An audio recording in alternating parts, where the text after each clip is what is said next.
Honor to be here with you today. There's an athlete inside all of us. There's a strategist, a teammate, a competitor, a leader, just waiting to come out. My name, again, is Benita Fitzgerald Mosley, and I'm one of the lucky ones. I had a chance to participate in sports when I was a youngster, and a chance to find my inner athlete.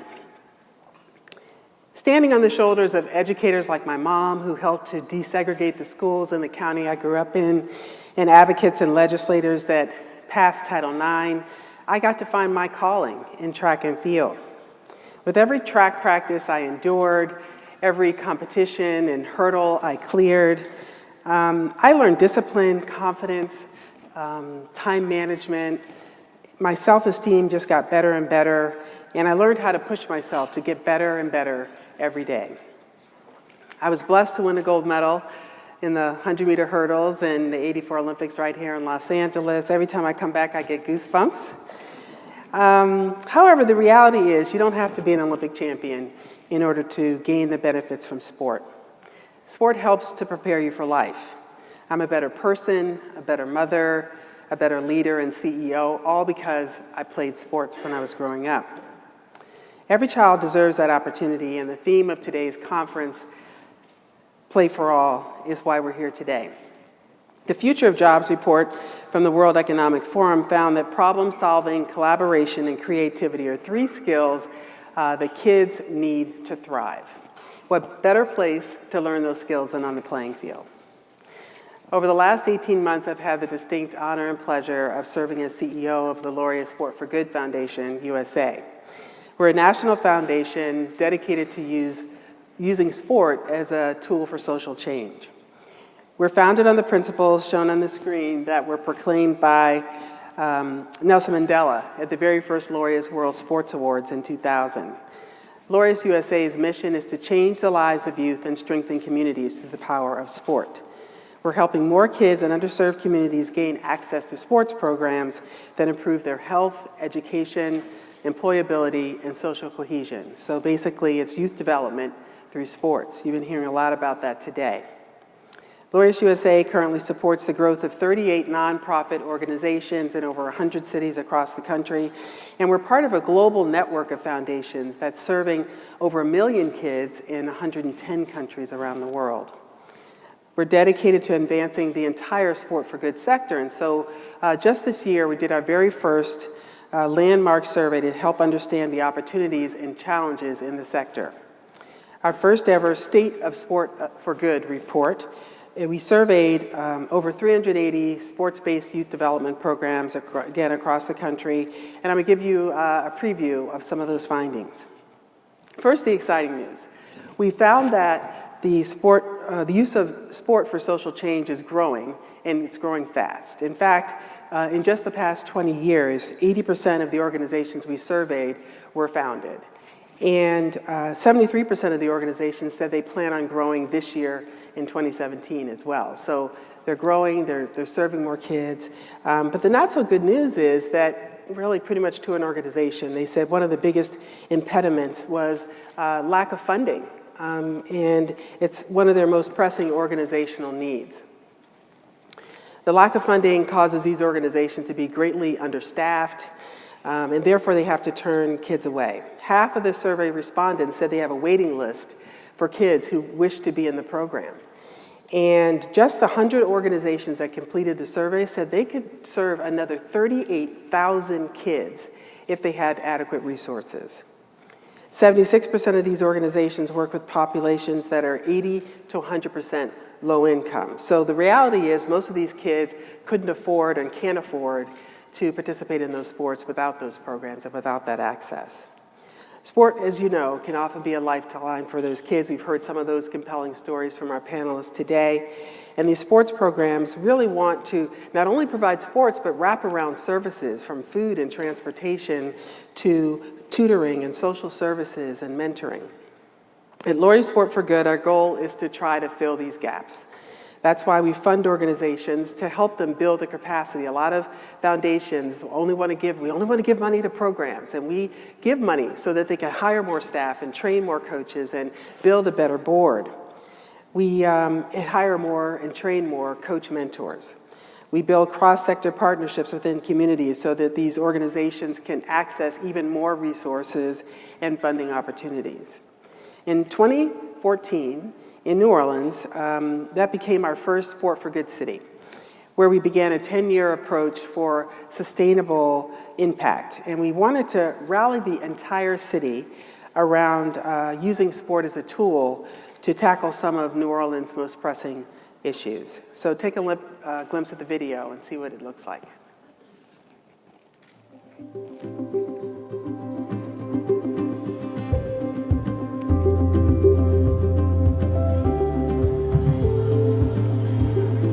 So what we're doing here today is an event that we're calling Youth Sports Sampling Field Day, and it really gets at one of the best practices in youth sports. It's about whole person development. It's great to see so many volunteers out here, so many people that care about these kids, and I think these kids understand what these people are trying to do. We want to strengthen you as an individual, and I think if we do that, we strengthen the community. Let's do. Right there, there we go. The New Orleans community is awesome. They've really embraced sport as a tool for social change. The Model City Initiative brings us all together and it rallies us with one particular message. How do we work together, and how do we move from a scarcity mindset that says we're in competition, we got to protect our piece of the pie, to looking at like this is the whole pie, and so let's put all the pieces in the pie and make more pie. When philanthropies take the time, I think, to develop an approach that actually listens to the complexity of the leaders that they're engaging with, you see people come alive. What we are committed to is a process of really trying to understand what the community is dealing with,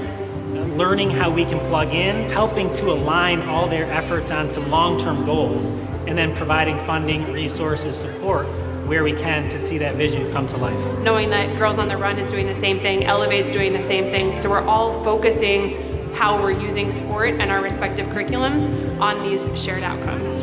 It's power in numbers, and so we're really working together to ensure that decision makers are understanding how important sport for development is to this particular community. Sport is definitely a uniting factor of New Orleans. We've come together as a coalition and provided opportunities for kids to get engaged with our program. This really does resonate with kids, and it can help change the trajectory of their life. It's an opportunity for our youth to find out who they are through the joy of sports. It allows us to now build a stronger foundation because we're able to learn from one another and build from one another to really help these kids in a stronger fashion.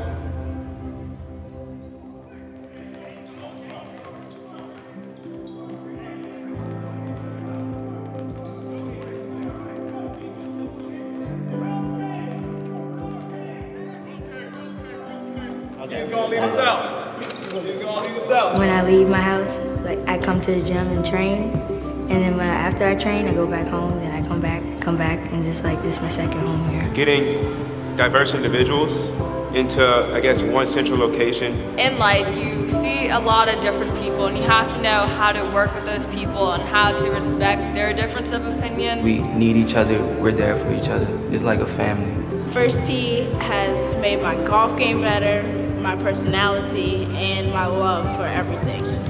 Ooh, I came a long way. When I first got here, I did not talk at all. I was shy. I'm still shy, but it got way better. Being in Elevate has helped me form closer relationships. We always encourage each other to do our best when we're running our laps. They usually make up cheers and they say, keep running. I feel happy that I accomplished something. Entire families can come together over competition. And as a whole, this city heals through the power of sport.